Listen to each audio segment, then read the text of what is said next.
হাওড়ার কি অবস্থা আপনারা কি জানেন না? আজকে হাওড়া মানেই হচ্ছে সবথেকে প্রধান প্রবলেম হচ্ছে কলকাতার সাথে সাথে জল জমা।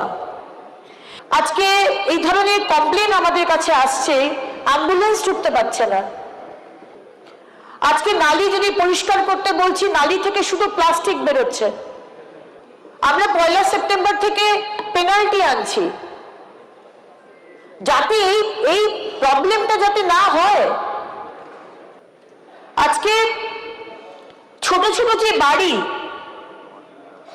সেই বাড়িগুলোকে ভেঙে বিক্রি করে দিয়ে বড় বড় মাল্টি স্টোরেড বিল্ডিং তৈরি হয়েছে। বেশিরভাগটাই আপনারা জানেন অবৈধ, ইলিগাল বিল্ডিং। কই আপনারা তো কোনো অ্যাকশন নেননি। আজকে তারাতলার মতো ঘটনা, আমাদের কষ্ট হয়, আপনাদের হয়তো কষ্ট হয় না। কি করে পারমিশন দিয়েছিলেন? হাওড়া নিয়ে প্ল্যানিং করেননি কেন অরূপ বাবু? হাওড়ার পপুলেশন বাড়ছে, রাস্তাগুলো যে বড় হওয়া দরকার, আজকে এত গাড়ি বাড়ছে, কই কোনো প্ল্যানিং তো আপনারা করেননি? করা উচিত ছিল নাকি 15টা বছর?